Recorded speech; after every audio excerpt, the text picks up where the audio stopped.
Okay, let's get started.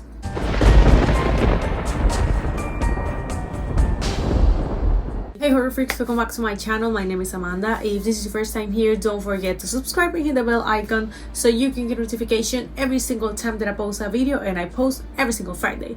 So this video, it's one that I have been wanting to do for a long time, but I wasn't able to because, as you can see on the title, I'm going to be reviewing Wrong Turn the Foundation, not just Wrong Turn. That is the latest of the franchise. This is the 7th one and the first reboot of the franchise. So this movie came out on January 26th as just one night release. So I live in Puerto Rico, and although this is a Commonwealth of the United States, those type of things doesn't necessarily apply here. So I wasn't able to watch it on the movie theater, and I had to wait until the DVD was available back on February 23, and I was able to get it just a week. Yeah, just about a week ago I was able to get it, and I finally got to watch it, and I'm going to be finally reviewing it. So if you want to know my full opinion about it, keep on watching. At first I wanted to do a spoiler-free review, but as I was thinking and I was watching the movie and I had to take some notes, I realized that there was no way of me doing a review without telling specific details and talking specific about the ending and things like that. So this is not going to be a spoiler-free review. I'm going to try to not give as much details as possible, but I am going to be talking about the plot and the ending. So if you don't want to know anything about that, I'm sorry, but this is not the review for you. So about 2 months ago, I did a reaction video to the trailer, and if you haven't watched it already, I'm going to be leaving right here and also on the description box down below. But on that specific video, I say something that it has been in my mind ever since I watched the movie, and it's this. I think it's too soft, at least the trailer. I don't know if the film's going to be different, but I didn't feel excitement, I didn't feel fear, adrenaline, nothing. I didn't feel nothing. And I wasn't wrong. The first thing that I need to say about this movie is that it doesn't feel like a Wrong Turn movie at all. I kind of feel that this movie could have been an independent movie, because I get it, it's a reboot, but I was at least expecting something, maybe a hint, maybe a reference even, or maybe something that makes you feel, yes, this is a Wrong Turn movie. But if I'm going to describe this movie in just one sentence, this is a PG-13 version of the Wrong Turn movies. There's no other way for me to say it, and why, I'm going to explain myself. Now, let's start with the opening scene. Something that we are kind of used to is that opening scenes in Wrong Turn franchise are pretty brutal, or at least they give you so much tension and they're interested enough to make you want to see more. I mean, that opening scene of Wrong Turn 2, for me, it's the best one. I mean, that's awesome. You're not expecting that gore. I mean, it's everything about the franchise. And also we have the three brothers there. But in this one, the opening scene in this one is basically the father of the protagonist. He's looking for her on the last place she ever communicated with him. About just 6 weeks later, she's been disappeared for that time, her and her friends, and he's the only related person to this group that it's actually doing something and looking for the people. It's in my way to see, it's kind of weird. I mean, your daughter has been missing for 6 weeks already, and you're not doing nothing. So he gets really worried, and he goes to the town, and it kinda goes on a retrospective, and this is when the movie actually starts, and we see the group of friends. They are on the woods, and we have this shot of like if someone is right there looking in the woods, kind of like on the original movies. They're like a shot of the road, and what I instantly thought was about when they always do that, the tires, they explode, that kind of thing. But it happened, but it didn't go as we expected. They simply changed the tire and they continue, and that was it. So as they are on the town, they're having some days because they're going hiking, and as the movie follows, you can notice that every single person in the town has knowledge of the foundation. This is not a spoiler. Actually, you can find this type of information on every single corner of the internet, and it's the foundation. It's a group of people. It's, I don't want to say it's a town, but it's like a little town of people that decided to live on the woods during the Civil War, because let's just say that they weren't like too okay with what was happening, so they decided to move. But everyone in the town knows about them, and they're kind of scared. And also, something that this movie fails is that it's very predictable.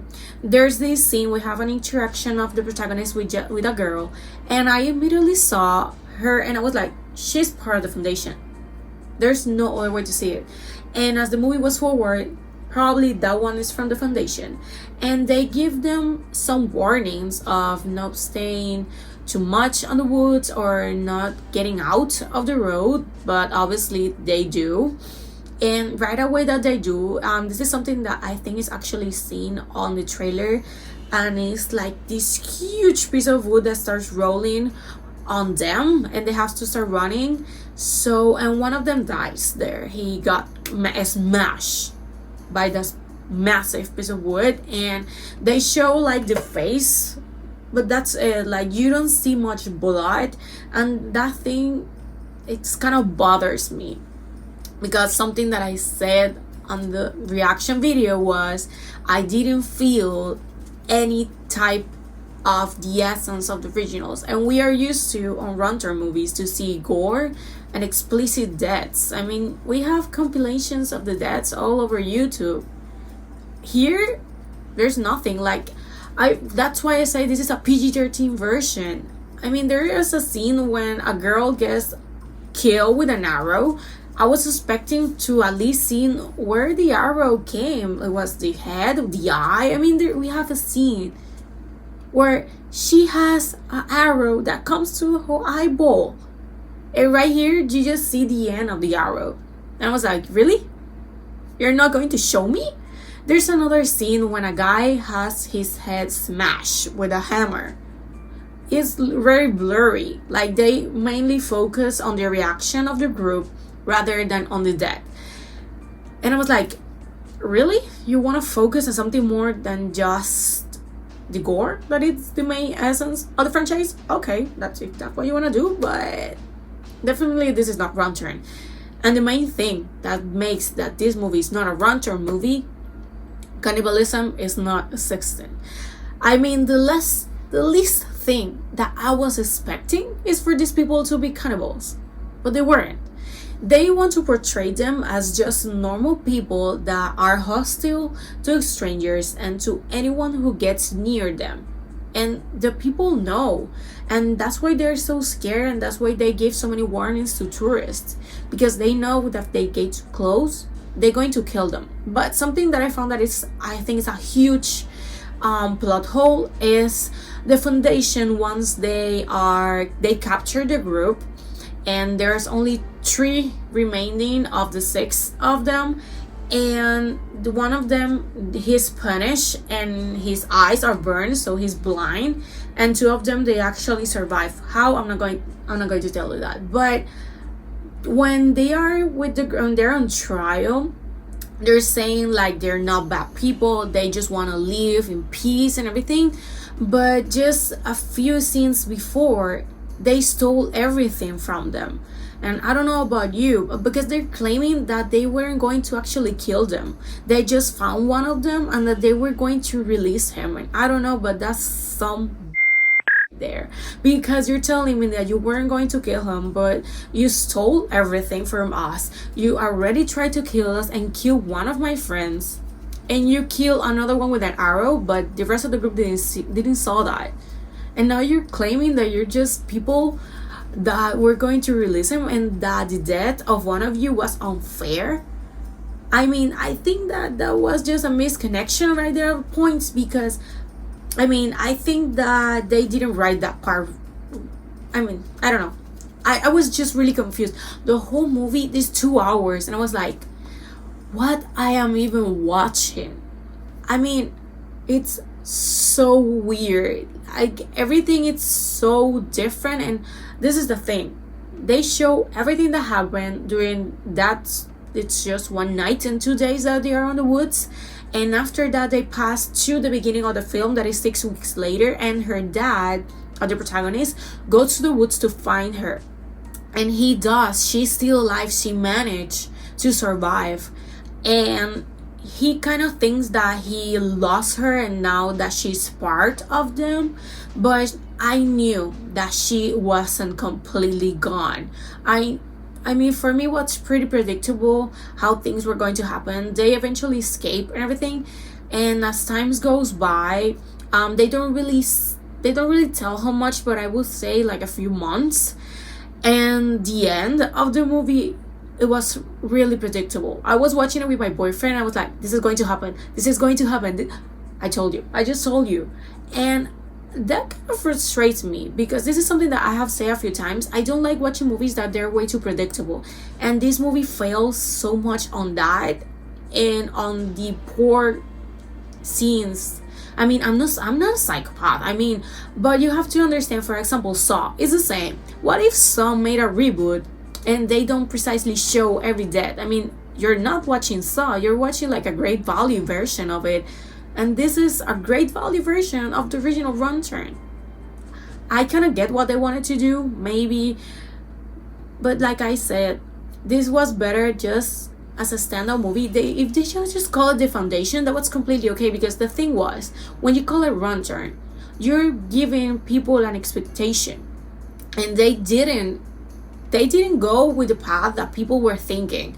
And many of us had high expectations of this, and in my opinion they didn't get to. If a sequel is coming, I have no idea, but I think that they do that will make no sense at all, because something about the original Wrong Turns, for example, at the end of the first movie we have Three Fingers and he's alive, so that's more enough to know that a sequel will be coming, and that happens with the others and the others.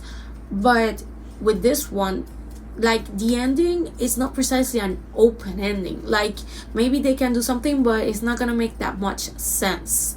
So for me, I think this is going to be just another movie, because like I said, if they do another one, I have no idea how they're going to make it. I don't know. I have them both right here, and they even look so different. I mean, I don't know if you can actually see a difference, but I do. I mean, this one, it's blood, it's brutal, I mean, you have Three Fingers right here. This one, you have this here, they use this mask, and this is the protagonist. I don't know, but I feel also this one is 2000s, and 2000 movies are so great. I don't know, and I think that, like I say, I kind of get what they wanted to do with the movie, but I think that they fail in a lot of things. So I'm not going. Probably was better to maybe do a remake of the movie rather than just a reboot and taking away every single aspect that made Wrong Turn so good. I mean, I didn't even feel scared. When I watched it, Wrong Turn, for the first time, I kind of have anxiety about going into the woods alone because of that. And with this one, I was just like, I know that it's completely fake. It doesn't make no sense. I mean, for me, it's not a great movie. That you should watch it, well, I'm not going to say you to not watch it, because probably you will have a different opinion from me. I haven't watched any type of review or read about it, but I think that everyone has to make their own opinion. I'm just telling you mine. I think that this movie, we can give it a 4 out of 10. I mean, yeah, I will give it a 4 out of 10. I can't give it more. I just can't. And if you want to watch it, go. I mean, the DVD is already available on Walmart. It's available on Amazon Prime for you to rent. This, I think, is just like maybe $3 to $4, and you will have 48 hours to watch it once you actually go play. If not, you will have 30 days to watch it. So if you don't want to buy the DVD, but in overall, I don't like this movie at all. Maybe I could rewatch it and maybe my opinion would kind of change a bit, but if I want to watch it, I need to think that it's a whole nother movie, not a Wrong Turn movie. Yeah, that's really it. And this is all for today's video. Thank you so much for watching it. If you like it, please give it a big thumbs up, share it with your friends, and I'm going to be seeing you guys next Friday. Bye.